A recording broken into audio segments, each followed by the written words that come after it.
పశుపక్షాదులకు గూడా కర్మఫలం ఉంటదా? వాటి జీవితాలని ఏ గ్రహాలు నిర్దేశిస్తాయి?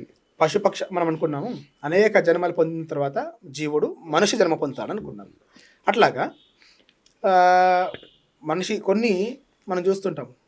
కొన్ని శరీరంతో ఉన్నటువంటి సమయంలో కొన్ని కర్మను అనుభవించగలుగుతాం. కుంభీపాకం లాంటివి అనేక దోష అటువంటి శిక్షలు మనం గరుడ పురాణంలో విన్నాం. నేను చిన్న ఉదాహరణ చెప్తాను. లౌకికంగా మీరు నేను ఇద్దరిలో ఒక ఆత్మ ఉంది. ఆత్మ వదిలిపెడితే తర్వాత ఏ జీవంలో వస్తుందో చెప్పలేము. ఇప్పుడు మానవ శరీరంతో మీరున్నారు, నేనున్నాను. అది రేపు కుక్కకే రావచ్చు, ఒక పక్షికే రావచ్చు, చిన్నటువంటి ఒక పురుగుకే రావచ్చు. ఆత్మ అన్నిట్లో ఆత్మ ఉంటుంది. అన్నిట్లో జీవం ఉన్నసేపు ఆ చైతన్యం కలిగి ఉంటారు. మనం ఎక్కడ అగ్ని వేయగానే సరే ఒక ఇంట్లో వంట చేస్తున్నాము, నూనె సలసగా ఆగుతుంది, ఓ చిన్న పురుగు వచ్చి దాంట్లో పడుతుంది. బాగా గమనించండి, అర్థం చేసుకోండి. ఆ శరీరానికి ఆ తీవ్రత ఎక్కువ, చనిపోతుంది.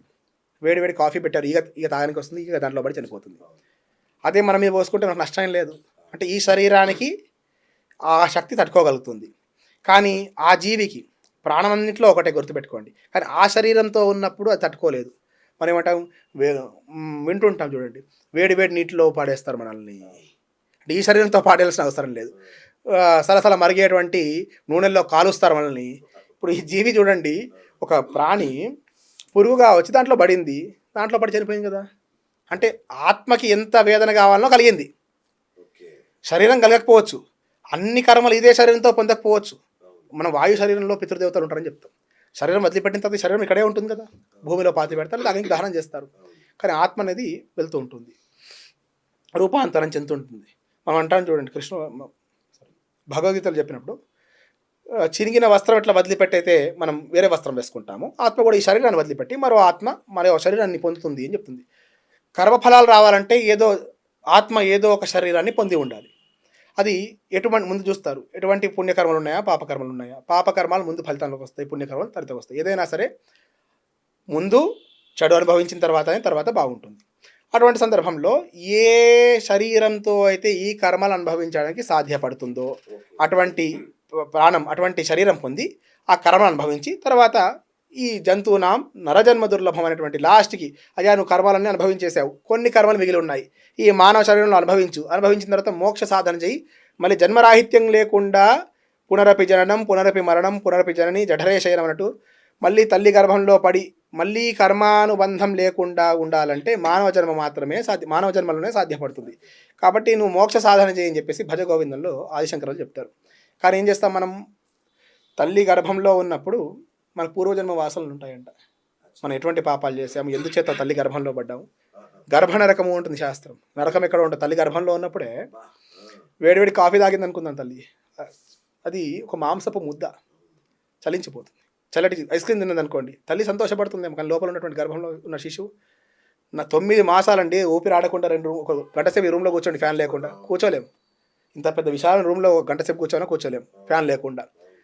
అటు తల్లి శ్వాసనే మన శ్వాసగా ఉండి 9 మాసాలు తల్లి గర్భంలో ఉన్నటువంటి వాళ్ళ మనమందరం కూడా ఎంత ఇబ్బంది పడి అనుకుంటామట. మళ్ళీ పునరపి జననం, మళ్ళీ పుట్టవలసిన సందర్భం లేకుండా, వాటిని దుష్కర్మలు చేశాను, అన్ని దుష్కర్మల్ని ప్రాయశ్చిత్తం చేసుకొని మళ్ళీ పుట్టవలసిన అవసరం లేనటువంటి స్థితి నేను పొందుతాను, నాకు ఇటువంటి అవకాశం లభించింది, పరమేశ్వర సంతోషం అని చెప్పి నమస్కారం చేసుకొని పుట్టగానే ఆ పేగు తెంచగానే మళ్ళీ పూర్వజన్మ వాసనలన్నీ పోతాయంట. మళ్ళీ ఏం చేస్తారు, మళ్ళీ ఎందుకు వచ్చాము, ఏం చేద్దాము, నాకు ఈ కామ్యం తీరాలంటే ఎవరిని చేయాలి, ఈ కామ్యం తీరాలంటే ఎటువంటి అన్యాయాలు చేయాలి, అధర్మమైనా పర్వాలేదు, నా కామ్యం తీరిందే ప్రధానం అనేటువంటి దుర్బుద్ధి కలిగి మళ్ళీ అంటే కలి ఫలం కాస్తూ ఉంటుంది కదా. మనం ఉండేటువంటి ప్రదేశం యొక్క ప్రభావం, అదేవిధంగా యుగం యొక్క ధర్మం, ఇవన్నీ కూడా మనం పాటించాల్సింది. దీనికి అతిక్రమించి పోలేము కాబట్టి ఆ కలి ఫలం చేత కొన్ని దుష్కరాలు అనుభవిస్తూ ఉంటాము. మళ్ళీ ఈ జననమా చక్రాల్లో తిరుగుతూ ఉంటుంటాం. మనం నాస్తికులు ఉంటారు మన దగ్గర చాలామంది, అట్లాగే విదేశీయులు ఉంటారు, వాళ్ళకి ఇవన్నీ తెలియదు.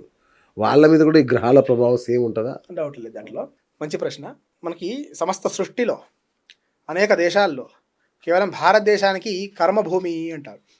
అంటే చేసినటువంటి కర్మాల్ని తిరిగి మంచి ఫలితాన్ని ఇచ్చేటువంటి భూమి ఏదైనా ఉందా అంటే అది కేవలం కర్మభూమి భారతదేశం మాత్రమే.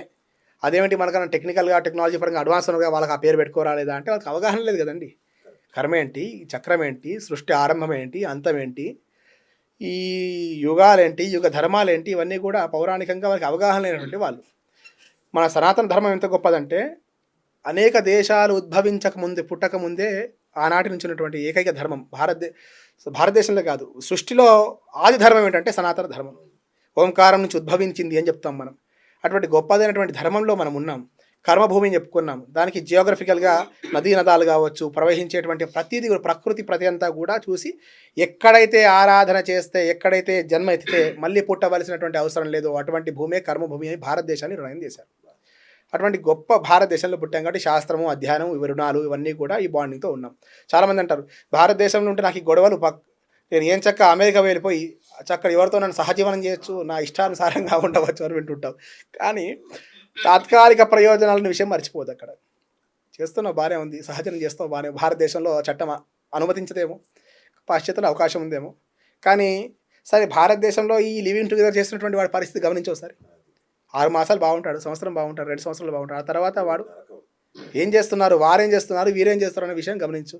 బాగా ఆలోచించి నిర్ణయం తీసుకున్నప్పుడు పెద్దవాళ్ళు చెప్పినటువంటి ధర్మం ఏంటి, కర్మభూమి ఎందుకున్నారు, ఎటువంటి కర్మలు చేస్తే పునీతుడు అవుతావు అని చెప్పారు, ఎటువంటి విషయాల్ని ఆచరించమన్నారు, ఏ ధర్మము ఏది అధర్మం అని చెప్పారు, దాన్ని ఆచరించకుండా ఉండడం వల్ల కలిగేటువంటి ప్రభావాలు అయితే ఉంటాయో ఆ కేవలం విదేశాల్లోనే సాధ్యపడుతుంది. మేము చాలామంది పాశ్చాత్యులు ఆన్లైన్లో కన్సల్టేషన్ తీసుకొని కొన్ని సందర్భాల్లో గ్రహాలు అనుకూలించకపోతే జపాలు లాంటివి చేస్తుంటాం.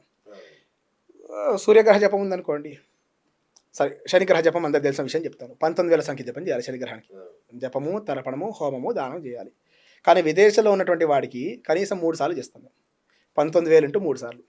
ఎందుచేత అంటే వాడు ఉన్నది కర్మభూమిలో కాదు, ఫలితాన్ని తొందర రాదు. ఎందుకు 3 సార్లు చేస్తే కానీ ఆ ఫలితం కొంతవరకే అనుభవం అవుతుంది. అంత ఓపిక వాడు చేసుకునే పరిస్థితి ఉండదు. శర్మగారు ఏదో మీరు చేయాలి, నేను ఏదో ఊహించి వచ్చాను, ఇక్కడికి వస్తే పరిస్థితులన్నీ కూడా దానికి భిన్నంగా ఉన్నాయి, దీని నుంచి బయటపడే పరిస్థితులు నాకు అనుకూలంగా లేవు, నువ్వు జపం చేయవయ్యా అని చెప్తాం. కానీ నాకు తెలిసిన విషయం ఏంటంటే అక్కడ కర్మభూమి కాదు కనుక ఆ చేసినటువంటి జపమో, మంత్రమో, దానమో వెంటనే ఫలితాన్ని ఇవ్వవు. అసలు ఫలితాన్ని ఇవ్వవు రకంగా చెప్పాలంటే. కనుక అంటే ధర్మబద్ధంగా ఫలితాలు ఇవ్వలేవు కనుక భారతదేశంలో చేయాలి.